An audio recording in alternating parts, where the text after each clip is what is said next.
السلام عليكم ورحمة الله وبركاته. فيديو جديد من اوزي كروشيه. النهارده ان شاء الله هنشتغل مع بعض كوفية سهلة وبسيطة جدا. الغرزة دي كنا اشتغلنا منها شال مثلث، وبنات كتيرة منكم طلبت مني ان انا نشتغلها شال مستطيل او كوفية. احنا هنشتغلها مع بعض بمقاسات كوفية. طبعا لو انت عايزة تكبري بتكرري الاعداد اللي احنا هنشتغل بيها. الخيط اللي انا هشتغل بيه برنسيس سويت كيك.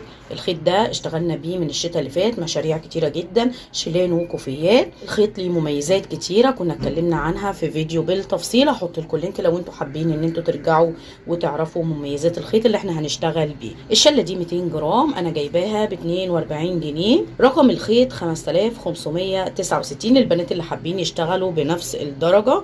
الشلة 400 متر 100% اكليريك، والخيط خيط تركي، وبيقترح عليكي ابرة مقاس 5. احنا طبعا زي ما احنا متعودين بنشتغل الخيط ده في الشيلان والكوفيات بابرة مقاس 6. هنبدأ شغل على طول، ومعايا طرف الخيط بتاعي وهعمل عقدة البداية. تمام، وهشتغل سلسلة بتتكون من مضاعفات رقم 3. طبعا انت بتشتغلي السلسله الاول بالعدد بتاعنا اللي احنا هنبدا عليه الغرزه، وبعد كده بتقيسيها علشان تشوفي انت عايزه الكوفيه كام سنتي.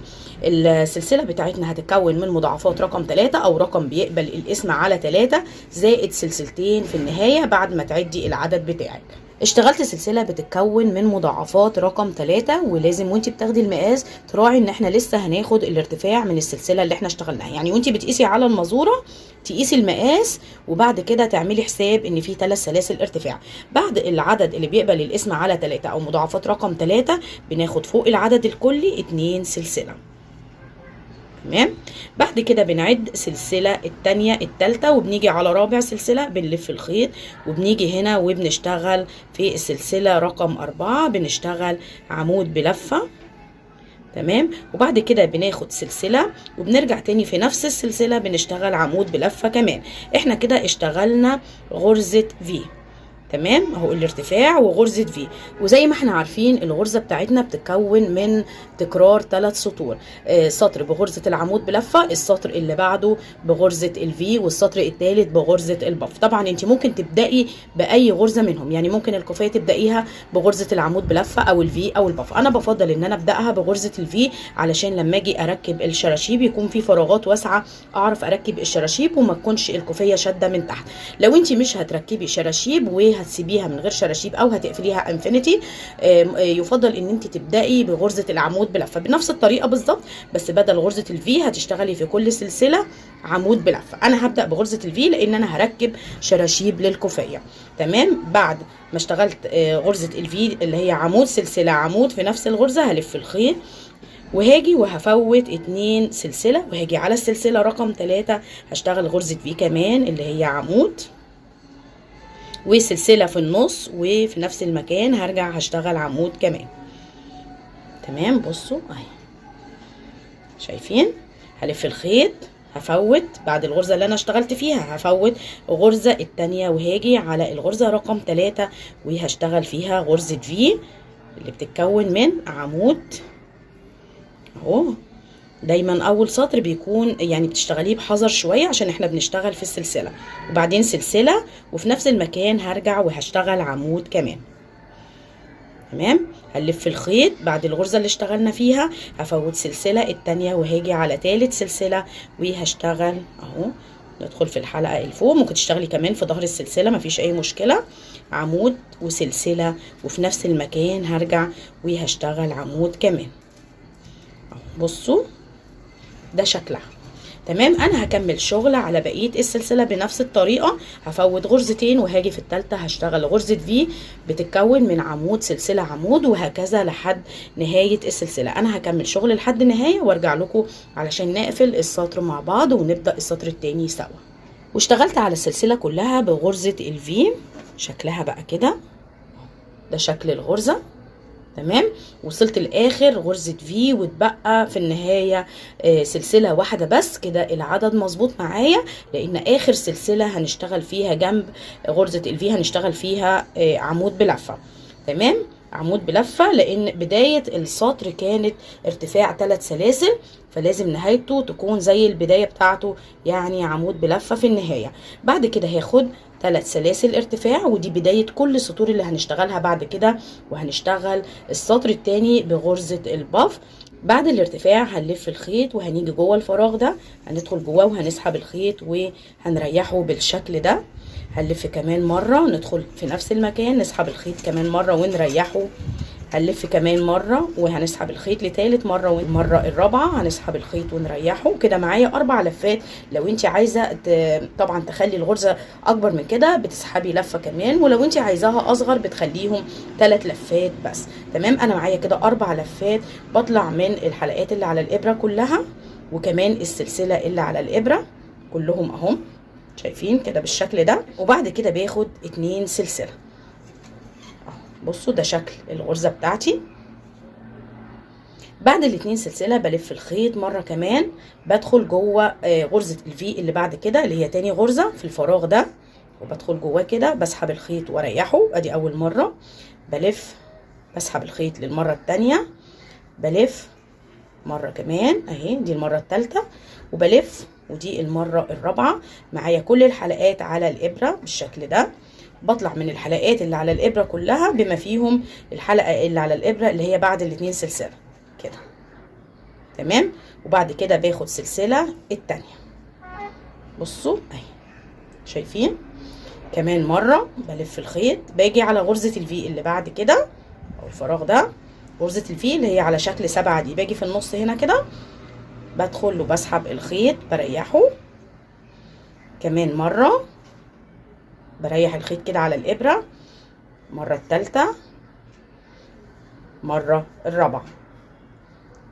بصوا 4 لفات. وزي ما قلت لك العدد يرجع لك انت، عايزاها كبيرة او صغيرة زودي عدد اللفات او قلليها.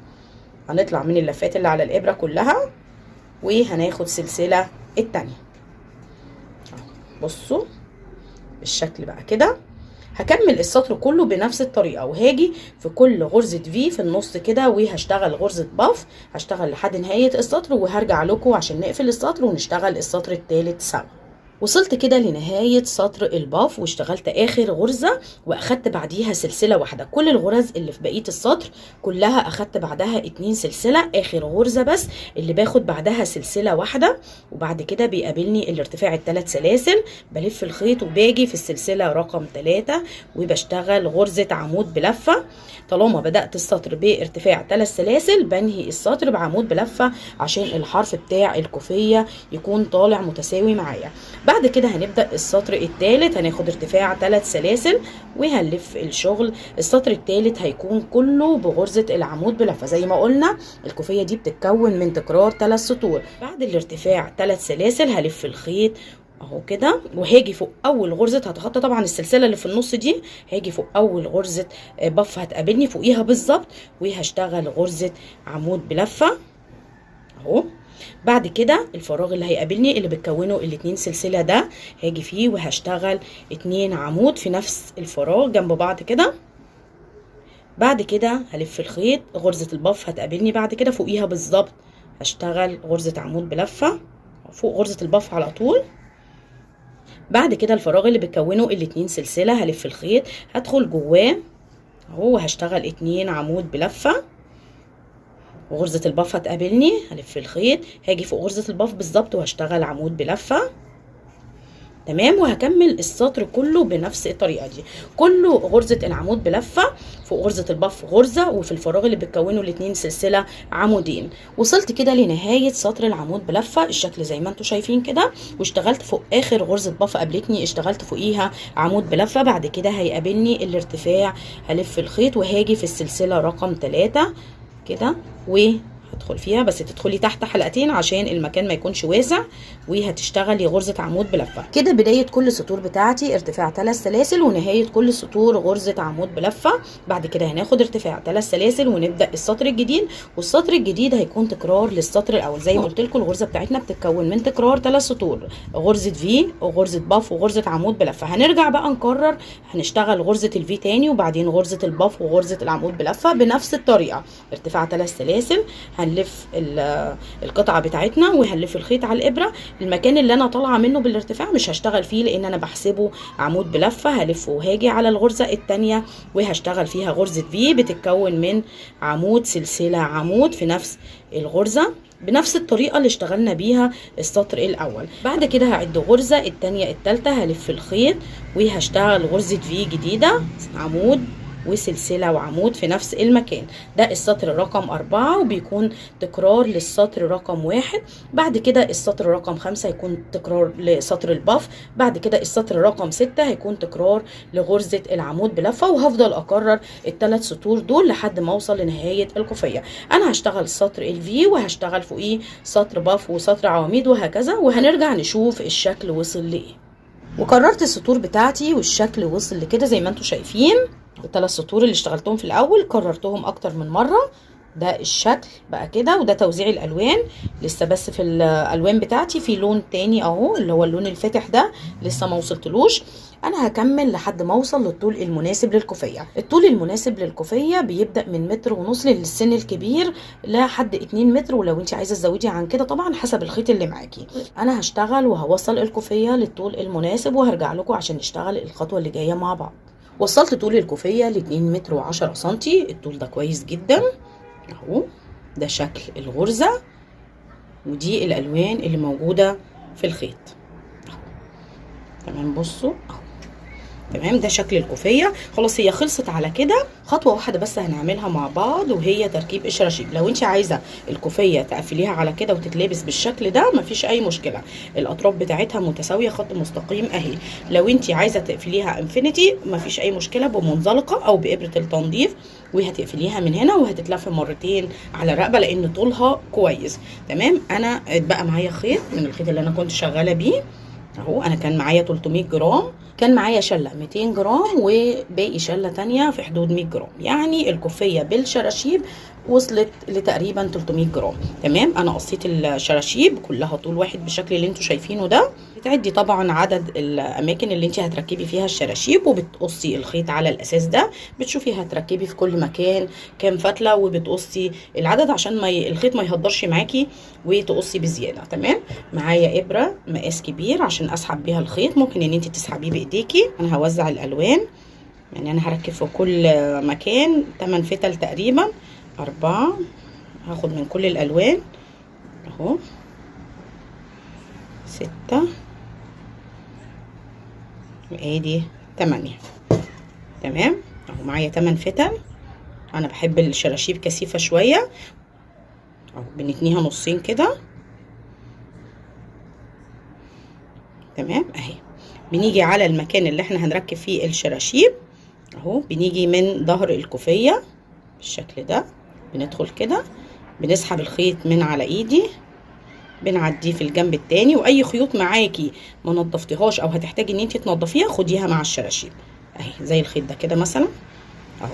بنسحب الخيط كده اهو، والمجموعه كلها بعديها من الحلقه اللي على الابره بالشكل ده، وبتشدي بتعملي عقده اهي. وفي النهايه بنساوي الشراشيب كلها طول واحد. تمام. انا هركب الشراشيب على الطرفين بتوع الكوفيه وهرجع اوريكم الشكل النهائي، وعشان كمان نشوف الايس كاب اللي انا اشتغلته مع الكوفيه بنفس الغرزه. وخلصت تركيب الشراشيب. الشكل بقى زي ما انتم شايفين كده اهو، سويتها اهي، عملتها كلها طول واحد. تمام. بصوا ده شكلها، شكل الغرزه من قريب. تمام. وده الايس كاب اللي انا اشتغلته مع الكوفيه اهو. الايس كاب ده ليه فيديو هحط لكم اللينك لو انتوا حابين ان انتوا تعملوا نفس الطقم ده. تمام. هنقول بقى كل التفاصيل الخاصه بالكوفيه وبالايس كاب. انا جبت شلتين، الشله 200 جرام برنسيس سويت كيك، جايبه الشله ب 42 جنيه. الشله بتكون 400 متر. الشله كفه الكوفيه والايس كاب اتبقى منها حاجات بسيطه جدا، يعني الطقم اخد 400 جرام بالشراشيب. طول الكوفيه 2 متر و10 سنتي وعرضها 23 سنتي. الكوفيه دي للمقاس الكبير والايس كاب كمان للمقاس الكبير اهو. اتمنى ان شاء الله ان الطقم يكون عجبكم. هستنى رايكم في التعليقات، ولو عجبكم الفيديو دوسوا لايك، واللي لسه بيشوفني لاول مره وما عملش اشتراك يدوس على كلمه اشتراك او سبسكرايب الموجوده تحت الفيديو، وكمان يفعل الجرس علشان يوصلوا كل جديد من الفيديوهات اللي بتنزل على القناه. السلام عليكم ورحمه الله وبركاته.